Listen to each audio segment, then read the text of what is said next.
Max had been the king of the Johnson household for 3 wonderful years. The brown and white boxer, with his signature wrinkled face and bouncing energy, ruled over his domain with pure joy and endless tail wags. Every morning he would wake up his humans, Sarah and David, by jumping on their bed and covering their faces with slobbery kisses. His routine was perfect, predictable, and completely centered around being the only child in the family. The house on Maple Street was his kingdom. Max knew every corner, every squeaky floorboard, and every spot where the afternoon sun would stream through the windows for the perfect nap. His favorite tennis ball lived under the couch, and his food bowl sat in the exact same spot in the kitchen where it had been since he was a puppy. Life was good, and Max thought it would stay this way forever. But lately something strange had been happening. His humans were acting differently. Sarah's belly had been growing bigger and bigger, and both she and David spent a lot of time whispering and moving boxes around. Max watched with curious brown eyes as they painted a room that used to store old furniture. The smell of fresh paint made his sensitive nose twitch, and he wondered why they were making so many changes to his perfect home. Strange new items began appearing around the house. There was a wooden box on legs that his humans called a crib, which Max thought looked like the perfect place for his afternoon naps. When he tried to jump in, David gently lifted him out and said, "No, boy, that's not for you." Max tilted his head in confusion. Why would they bring furniture into the house that wasn't meant for him? More mysterious objects followed. Tiny clothes appeared in the laundry, so small that Max could probably wear them as a hat. There were bottles everywhere, but not the kind he could chew on. His humans seemed excited about these things, but Max couldn't understand why anyone would need so many small, boring items when there were perfectly good sticks in the backyard. The most confusing part was how Sarah moved differently now. She used to play fetch with him in the yard every evening, throwing his tennis ball until the sun went down. Now she moved slowly and carefully, often sitting down to catch her breath. Max would bring her his ball, dropping it at her feet with hopeful eyes, but she would just pet his head and say, "Not today, buddy." David tried to make up for it by taking Max on longer walks around the neighborhood. During these walks, Max noticed that other people would stop Sarah on the street and put their hands on her belly, talking in excited voices about something called a baby. Max had heard this word before, but he wasn't sure what it meant. Was it some kind of new toy? Maybe a small human that would be better at throwing tennis balls than the big humans? One evening, as Max lay on his favorite spot on the living room carpet, he overheard Sarah and David talking quietly on the couch above him. "Do you think Max will be okay with the baby?" Sarah asked, her hand resting on her round belly. "He's been the center of attention for so long." David reached down to scratch behind Max's ears, something that always made the boxer's leg kick with happiness. "He's such a gentle dog. I think he'll love having a little sister to protect." Sister? Max's ears perked up at this new word. He didn't know what a sister was, but if David thought he would love it, it must be something wonderful. The next few weeks passed in a blur of activity. More people came to visit, bringing more small clothes and tiny blankets. Max greeted each visitor with his usual enthusiasm, hoping someone would finally explain what was happening to his peaceful home. His humans seemed happy but tired, and Max did his best to be a good dog by not chewing on any of the new, interesting-smelling items that kept appearing. The big day arrived with chaos that Max had never experienced before. He woke up to find David rushing around the house at 3 a.m, throwing things into a bag while Sarah breathed heavily and held her belly. Max followed them around anxiously, sensing their urgency but not understanding what was wrong. His protective instincts kicked in, and he stayed close to Sarah, nudging her hand with his wet nose whenever she seemed uncomfortable. "It's time, boy," David said to Max as he helped Sarah toward the front door. "We'll be back soon with a big surprise for you." Max watched from the window as their car disappeared into the darkness, leaving him alone in the house for the first time in months. He spent the rest of the night pacing between their bedroom and the front door, occasionally letting out small whines of worry. Sarah's mother, Grandma Rose, arrived the next morning to take care of Max. She was a kind woman who always brought him special treats, but even her presence couldn't calm his anxiety completely. She fed him breakfast and took him for a walk, but Max kept looking back toward the house, hoping to see Sarah and David's car in the driveway. "They're at the hospital." "Sweetie," Grandma Rose explained as she brushed his short coat, "Sarah is having the baby today. You're going to be a big brother soon. Brother? Max tilted his head at another new word. He was learning so much new vocabulary lately, but none of it made complete sense to him. All he knew was that his humans were somewhere else and he missed them terribly. The day dragged on slowly. Max tried to nap in his usual sunny spot by the living room window, but he couldn't settle down.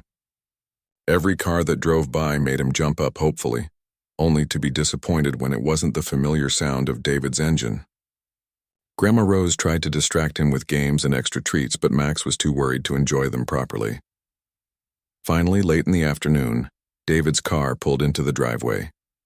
Max's whole body wiggled with excitement as he pressed his nose against the front window, his tail wagging so hard it knocked over a small plant on the windowsill.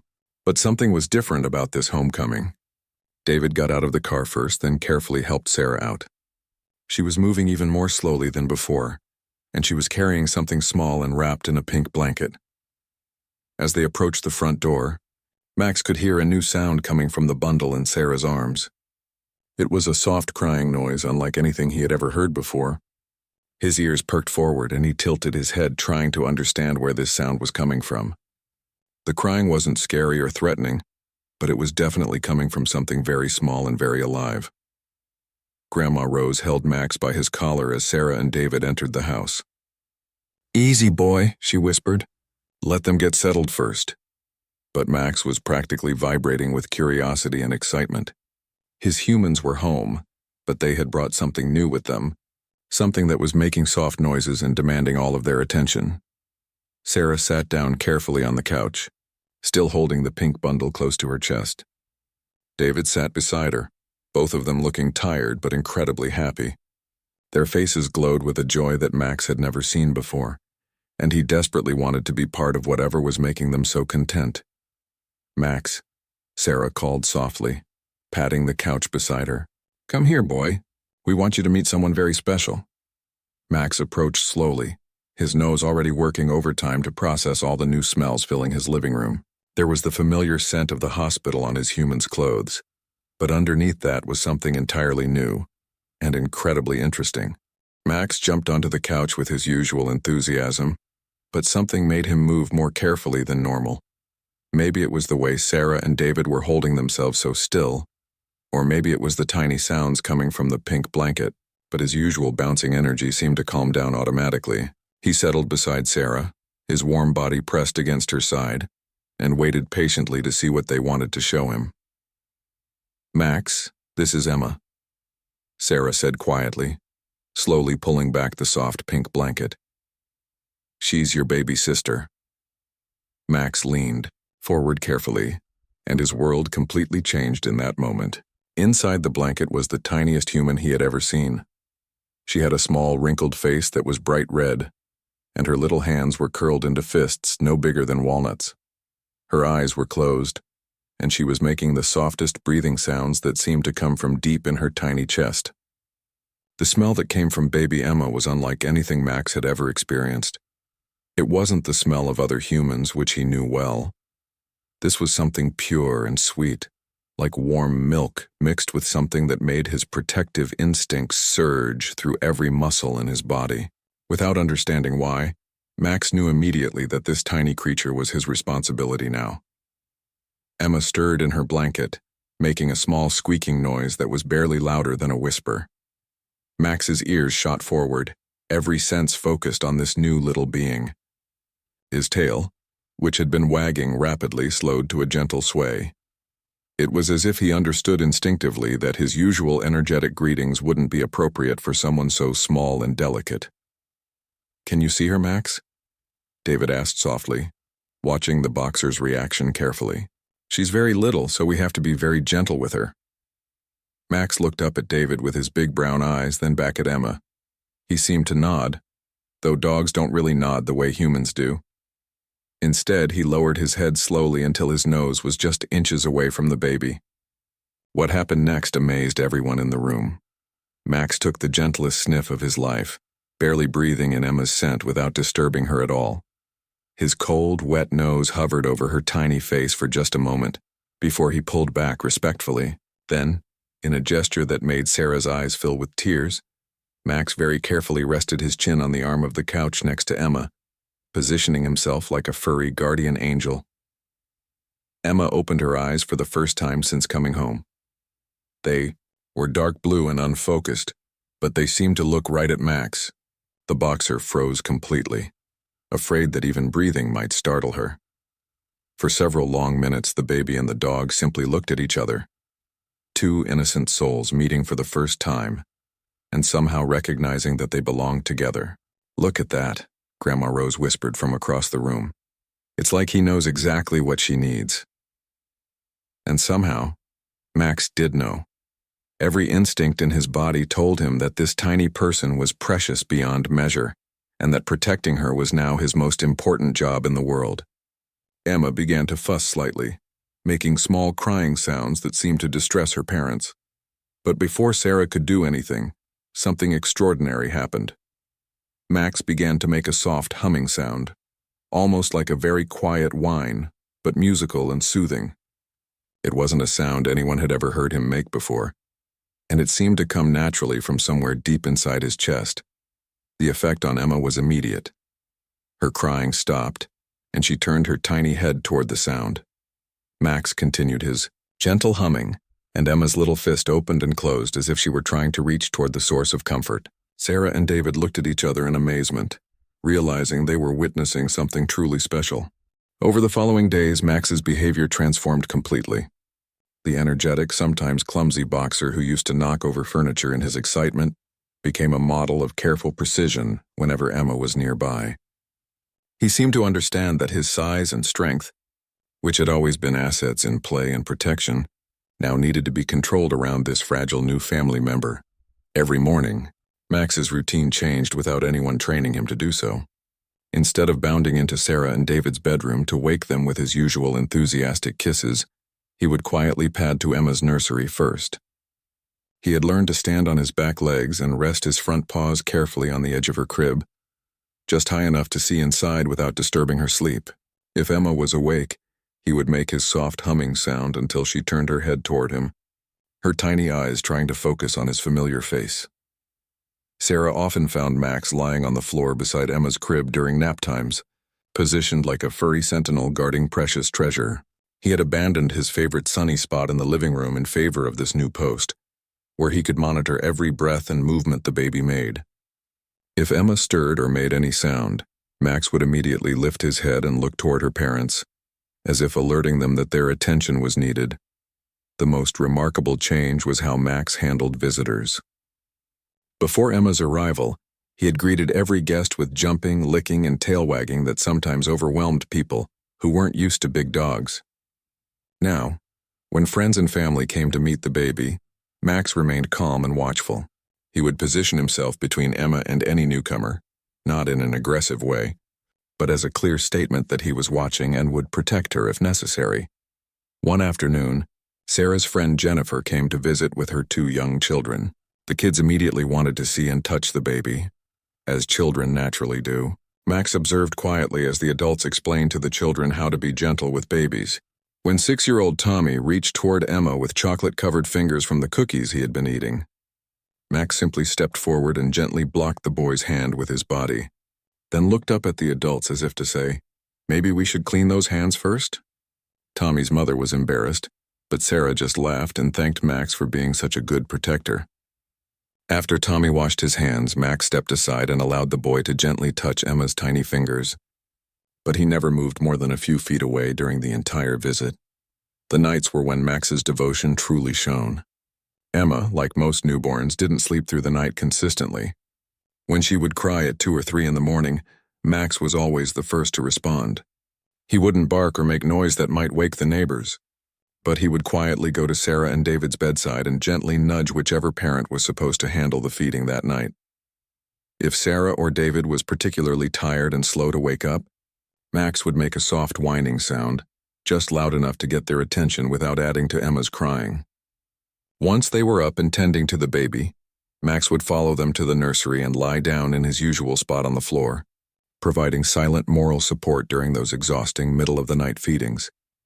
David often told friends that Max had become like a co-parent, anticipating Emma's needs sometimes before her actual parents realized what was happening.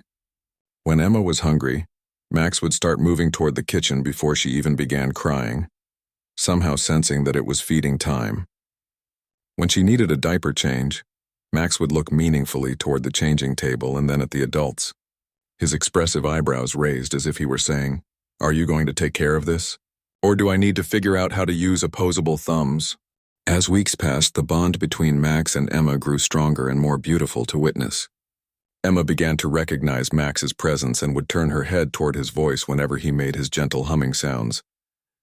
Her tiny face would brighten when she saw his familiar brown and white markings, and she seemed most content when he was nearby. Max developed an impressive ability to read Emma's moods and needs.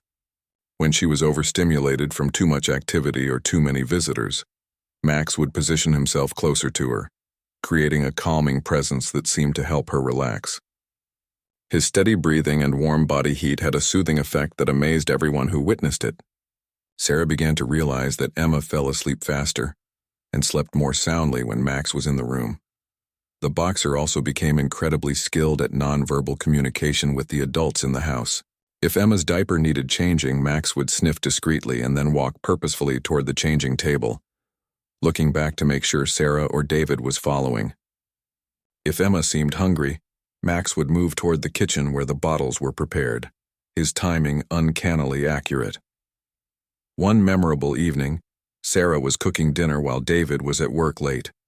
Emma was in her bouncy seat in the kitchen, content to watch her mother move around preparing food. Max was lying nearby as usual, keeping his watchful eye on both his humans. Suddenly, Emma began to fuss in a way that Sarah didn't immediately recognize. It wasn't her hungry cry or her tired cry, but something different. Max immediately stood up and began sniffing the air more intently. He moved closer to Emma and carefully sniffed around her bouncy seat, then looked up at Sarah with an expression of concern. Sarah checked Emma's diaper, offered her a bottle, tried singing to her, but the baby continued to fuss uncomfortably. Max became more insistent, walking back and forth between Sarah and Emma, clearly trying to communicate something important. Finally, Max did something he had never done before. He carefully gripped Sarah's sleeve in his teeth, not biting or pulling hard, but gently tugging her toward Emma while looking directly into her eyes. This got Sarah's attention immediately, because Max had never used his mouth to guide her anywhere before. She knelt down beside Emma's seat and began checking more carefully. That's when she noticed Emma's tiny foot had somehow gotten caught in a strap of the bouncy seat in a way that was probably uncomfortable but not immediately obvious. Once Sarah freed Emma's foot, the baby immediately calmed down and Max's worried expression relaxed into his usual gentle watchfulness. Sarah realized that Max had detected Emma's discomfort before she had, and had found a way to alert her to the specific problem. This incident marked a turning point in how Sarah and David viewed Max's relationship with Emma. They began to trust his instincts completely, knowing that his senses were more finely tuned to the baby's needs than their own.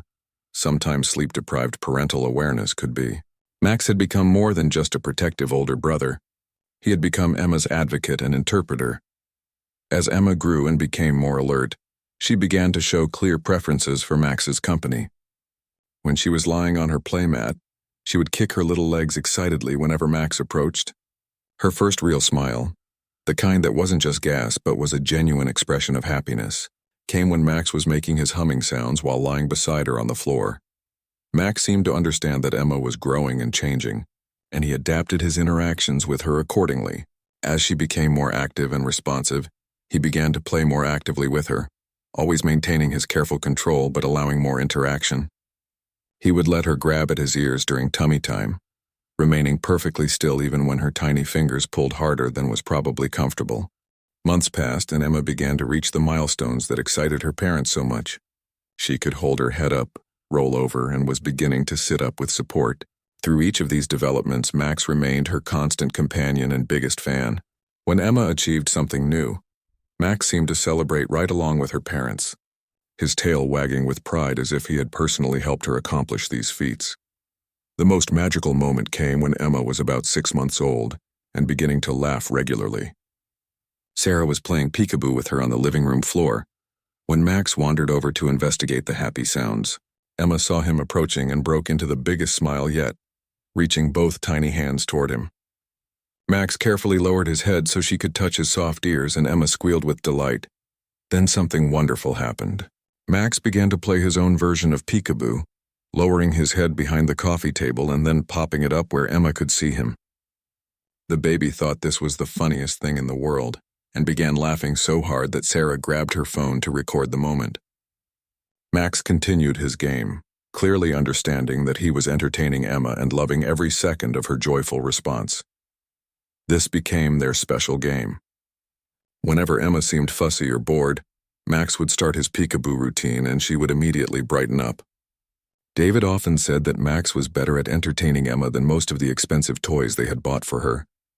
The simple joy of watching her furry big brother play just for her was more engaging than any colorful plastic gadget.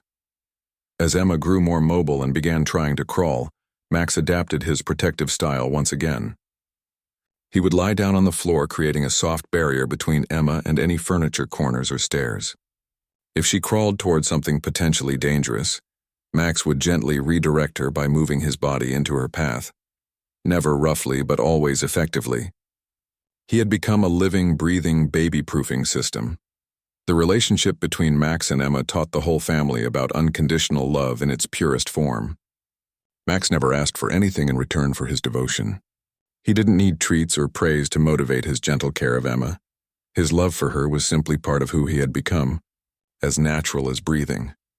Friends and family members who witnessed Max and Emma together often commented that they had never seen anything like it.